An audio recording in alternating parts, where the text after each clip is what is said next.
Yo tout le monde, c'est Sensei aujourd'hui. C'est un peu nul le gaming quand même. Hein. Ouais. Bonjour à tous les créateurs et bienvenue sur Tisseurs d'Histoire et de Monde, la chaîne des créateurs indépendants. Aujourd'hui on a un sujet simple, je ne sais pas encore trop comment je vais nommer la vidéo parce que savoir mettre les choses de côté ça fait un peu plat comme titre quoi. Donc c'est simple, aujourd'hui on va voir pourquoi vous n'arrivez pas à mener vos projets à terme. Donc vos projets de création pour ceux qui viennent de débarquer sur la chaîne. Ici on parle de création d'histoire et de monde, donc que ce soit d'écriture, de BD, bande dessinée, de métrage, donc film, série ou de jeux vidéo. Voilà, tout ce genre de choses où on crée des histoires et des mondes. Et justement, pourquoi vous n'arrivez pas à mener vos projets à terme? Généralement pour l'écriture de votre scénario ou même de votre livre tout court, vu qu'un livre c'est jamais qu'un scénario écrit finalement. Pourquoi vous n'arrivez pas à aller jusqu'au bout de votre roman et pourquoi vous n'arrivez pas à mettre en place l'idée de votre jeu vidéo peut-être, surtout si vous avez plusieurs idées cool que vous avez envie de visiter, que ce soit pour le gameplay ou autre chose. Pourquoi? Eh bien en fait ça va être très simple, il va falloir apprendre à mettre des choses de côté les amis. Je sais que ça fait pas plaisir, surtout quand on a plein de bons projets, plein de bonnes idées qui vont bien, mais rappelez-vous d'ailleurs d'une phrase que j'ai entendue je ne sais plus où.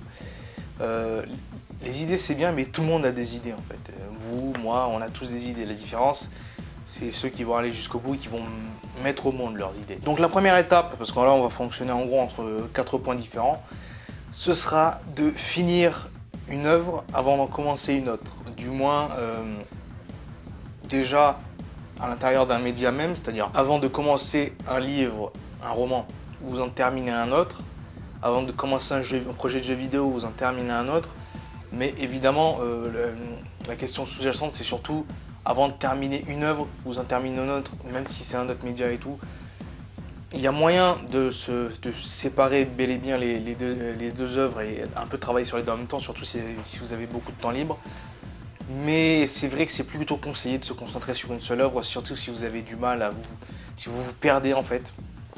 Enfin c'est surtout ça, faut pas trop se disperser. Ce que vous pouvez faire cependant pour pas perdre vos excellentes idées, parce qu'en fait le problème c'est que ce serait bête d'avorter des idées qui sont bonnes pour les commencer plus tard, parce qu'en fait vous allez perdre vos idées entre temps, donc il faudrait les noter évidemment pour ce qui est vos idées d'univers, de personnages, de pitch, etc.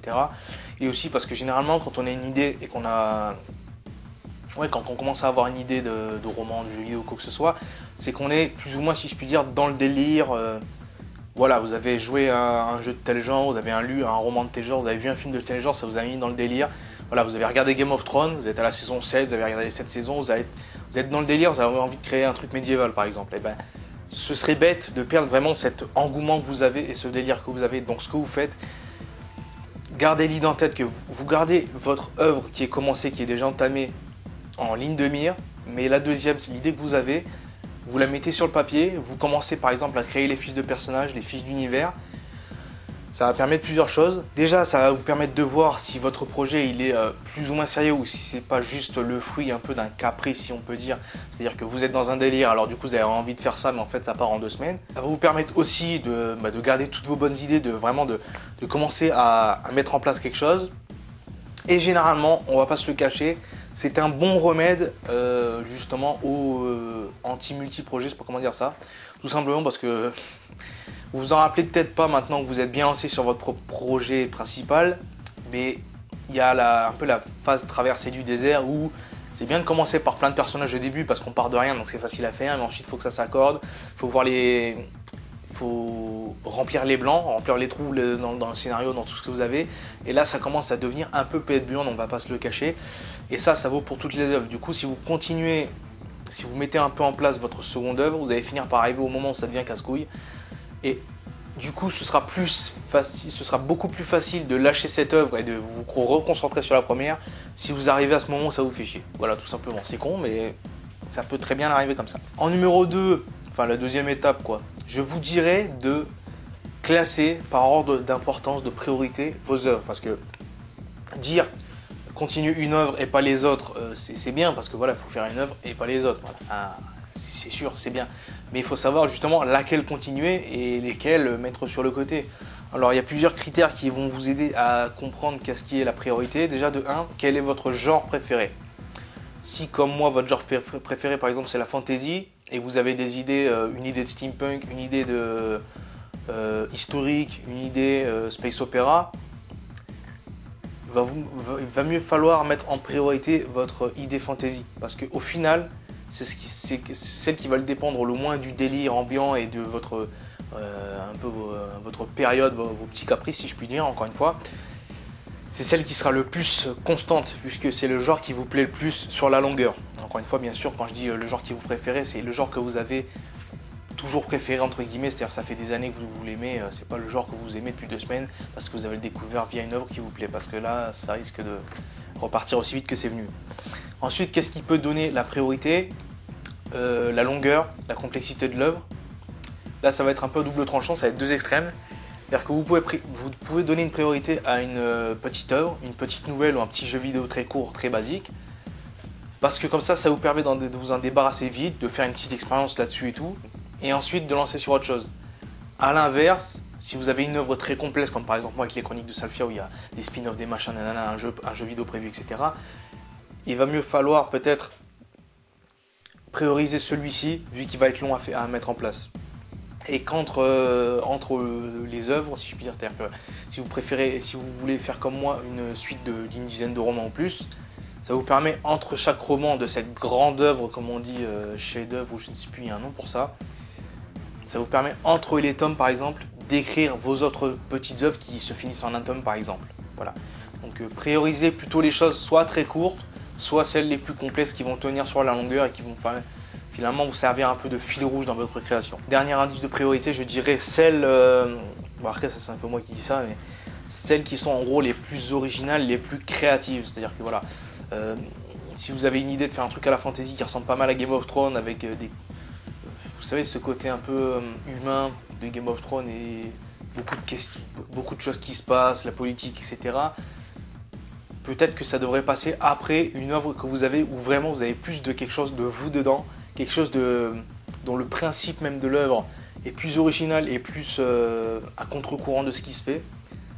Il va peut-être mieux falloir prioriser, je pense, celui où il y a vraiment une réflexion derrière et pas celui qui plus ou moins imite ce qui existe déjà, si je puis dire. La troisième étape, même si on en a déjà un peu parlé, c'est celle des délires. Voilà, alors les délires, c'est quand, comme je vous l'ai dit, vous êtes dans vous venez de jouer à un jeu, vous venez de lire un livre, vous venez de voir une série de films et vous êtes dans le délire. Genre, vous venez de découvrir les Star Wars parce que vous n'avez pas vu avant. Ça existe les gens qui font ça. Hein. Moi, j'ai vu Star Wars en 2016. Hein. Avant de ça, j'avais pas regardé. Donc, vous venez de découvrir les Star Wars et bam, vous avez envie de faire du space opéra. Ouais, mais ça, c'est les délires. C'est généralement des choses qui durent pas 2 semaines après. Vous passez dans une autre œuvre, vous passez dans un autre délire et ça marche plus. Du coup, ben, vous perdez votre temps si vous vous éparpillez à chaque fois dans chaque nouveau délire au bout de 2 semaines. Donc du coup, comment on dit séparer le bon grain de l'ivraie, je crois que c'est bien ça la phrase, parce que des fois les délires sont de vrais délires entre guillemets, mais du coup c'est pas des... Ouais, enfin vous avez compris. Du coup ça va être simple, il va falloir questionner le bien fondé de votre envie de créer cette œuvre. Donc je m'explique. C'est l'intention qui va compter. Est-ce que dans votre tête, si vous avez envie de créer cette œuvre parce que vous êtes dans le délire, c'est parce que justement vous avez envie de revivre plus ou moins l'aventure que vous venez de vivre dans un jeu, dans un roman, dans un film? Ou est-ce que vraiment vous avez réussi à trouver d'autres idées, à vraiment transformer l'idée de base et vraiment vous éloigner la pomme de l'arbre, je ne sais plus comment on dit ça, éloigner de celui qui vous inspirait et vraiment avoir des idées bien fondées, de l'originalité et encore une fois une partie de vous, une intention bien réelle, une réflexion derrière l'œuvre, peut-être une méta-réflexion, je ne sais quoi. C'est ça qui va vraiment vous servir à séparer les deux. En fait, le fait, c'est vraiment d'avoir un concept. Si vous avez vraiment un concept solide, un vrai concept, un bon truc, vous tenez quelque chose, vous sentez, vous tenez quelque chose vraiment de bon, qu'il faut continuer, là, vous continuez cette œuvre. Évidemment, ça va dépendre de l'œuvre que vous avez en cours, etc., de vos priorités. Mais là, vous gardez l'œuvre sous le coude, si je puis dire. Vous commencez à créer les fiches de perso, vous faites un petit dossier, vous la mettez sur le côté et peut-être que vous la reprendrez quand l'œuvre maintenant vous galérez dessus ou quelque chose comme ça. Mais voilà, ça vous le gardez. Quand il n'y a pas de concept, que c'est finalement pas très original, c'est un peu plus pour revivre ce que vous avez vécu de bien.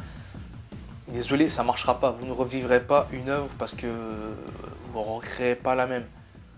Et si ça ressemble trop à l'œuvre, ce sera chiant. Donc dans tous les cas, ça sert à rien. Voilà. Donc les délires au sens bien propre sans concept, c'est out. Et le point numéro 4, en fait je me rends compte que je l'ai cramé en fait en numéro 1. Non, en numéro 2, quand il s'agit de prioriser, parce qu'en fait le point numéro 4 c'est justement de savoir prioriser suivant les tailles, donc la complexité, l'ampleur de l'œuvre, le genre qui vous plaît le plus et l'univers. Donc voilà, généralement c'est vrai qu'il vaut mieux prioriser un univers que vous créez plutôt qu'un univers repris. Enfin généralement dans le monde réel, parce que vous n'allez pas reprendre l'univers de quelqu'un qui existe déjà, ce serait un peu, selon moi ce serait pas une bonne chose. Et voilà, quand vous avez, parce que certains me diront ouais mais ça vaut pas mieux de créer un univers que de faire quelque chose dans le monde réel, c'est toujours, ça dépend de la qualité. Alors oui, je suis totalement d'accord, sauf que quand vous créez un univers, c'est quelque chose qui va être beaucoup plus personnel, vu que vraiment l'univers, le background vient de vous et ne vient pas du monde réel. Du coup, oui, en termes de qualité pure et d'appréciation de l'œuvre et tout, ça ne change que dalle. Mais il est vrai que dans un univers que vous avez créé, vous avez vraiment votre bébé, vous avez vraiment votre truc, et du coup, il y a plus de chances que ce soit profond pour vous, qu'il y ait vraiment un concept et que ça tienne sur la longueur par rapport aux œuvres basées sur la réalité. Et du coup, il vaut mieux prioriser cela. Après, ça va vraiment dépendre. Tout ce que je vous conseille là, c'est vraiment des pistes à explorer, des façons de prioriser. Maintenant, ça va dépendre de vous. Oui, toi là, celui qui regarde les vidéos et qui commente jamais, et qu'à cause de vous, sur YouTube, et ben... Voilà, donc voilà, je pense que j'ai tout dit. Hein, voilà, sachez prioriser vos dossiers, vos œuvres.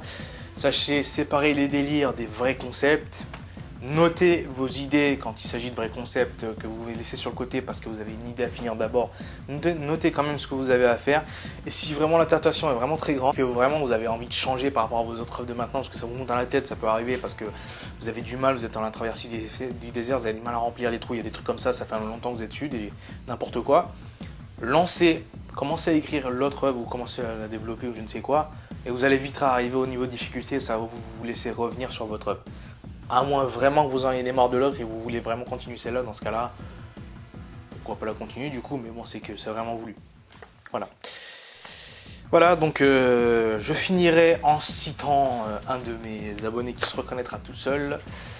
Parfois, pour qu'un projet naisse, il faut tuer les autres. Voilà, c'est violent, mais c'est quand même pas mal vrai. On ne peut pas lancer toutes ces idées, se disperser tout le temps. Il va falloir donner la priorité aux priorités. Mais vous inquiétez pas, c'est une bonne chose. Parce qu'au final, il n'y a que les œuvres ultra solides, ultra bien, que vous ferez. Et ça, c'est magnifique. C'est magnifique. Voilà, bon, c'est tout pour aujourd'hui. Je vous souhaite évidemment une bonne création. À plus.